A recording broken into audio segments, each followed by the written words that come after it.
But why just stay in hotels? Why not consider living here? You may be surprised to find out that more and more people are doing just that and finding themselves in some pretty amazing spaces.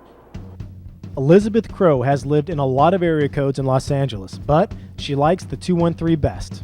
A quick tour of her downtown loft, and you'll see why. It's hip, arty, and comfortable. This is where she lives and works, and she wouldn't have it any other way. Oh, I like it a lot. It's a vibrant place to live. It's an exciting time to be here.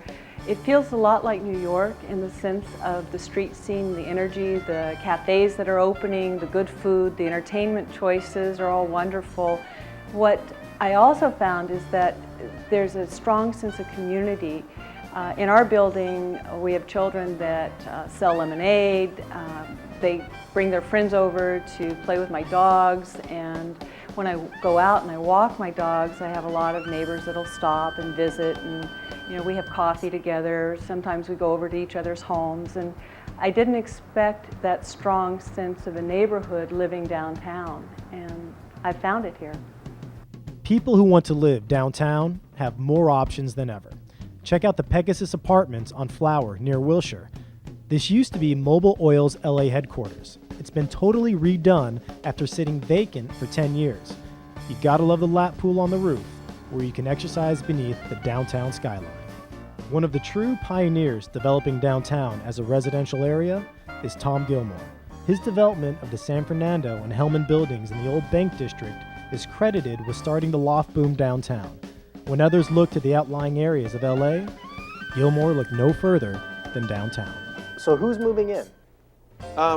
It's an interesting group of people who are moving in. Mostly young people, single, recently married, not too many couples, but a lot of creative people, a lot of people in the arts, a lot of people in the media and the entertainment industry. So it's an interesting group of people who are moving in. Why downtown? Downtown has turned out to be something that has been left behind for a long, long time, and people are finally figuring out that a vibrant city is an important component of a healthier Los Angeles, and people love cities when they're vibrant, when they're real. Right. And what has their reaction been since they've moved downtown? Generally, amazingly positive.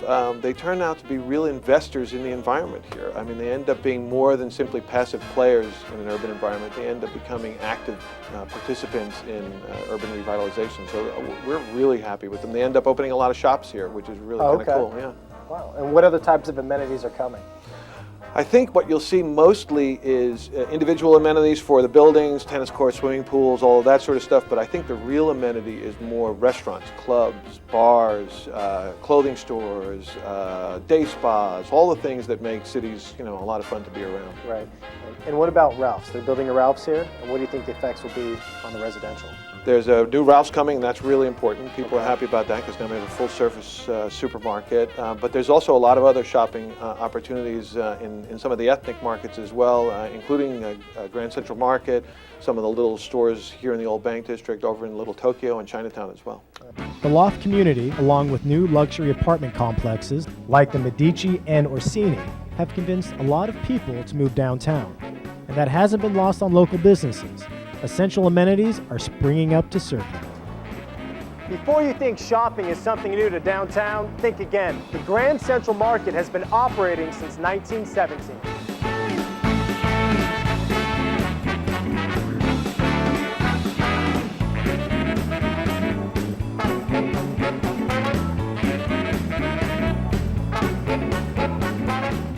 The Grand Central Market, along with other longtime downtown shopping districts, are experiencing their own revivals.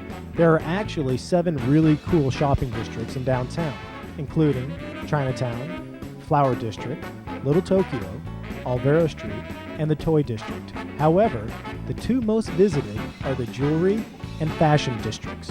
I'm in the jewelry district bounded by Hill and Broadway and 5th and 8th Streets. With 5,000 stores and businesses, it's the 2nd largest jewelry district in the United States. You can find everything from rare gems to fashion jewelry at 50 to 70% less than malls. The selection is incredible and the energy is palpable. One popular stop is this historical landmark, the St. Vincent Jewelry Center, a 300,000 square foot indoor marketplace that houses about 500 wholesalers, manufacturers, and retailers.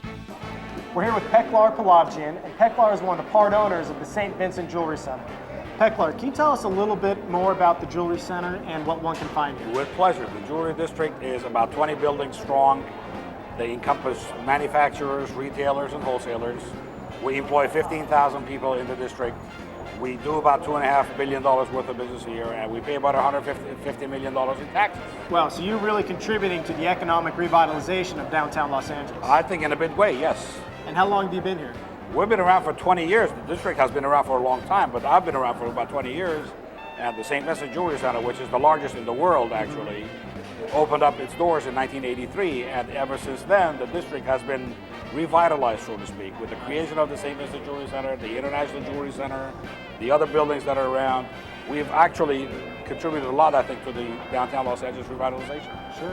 And what kind of people come to shop here? Oh, everybody comes downtown to shop. The moms and pops, the jewelry stores, the chain stores.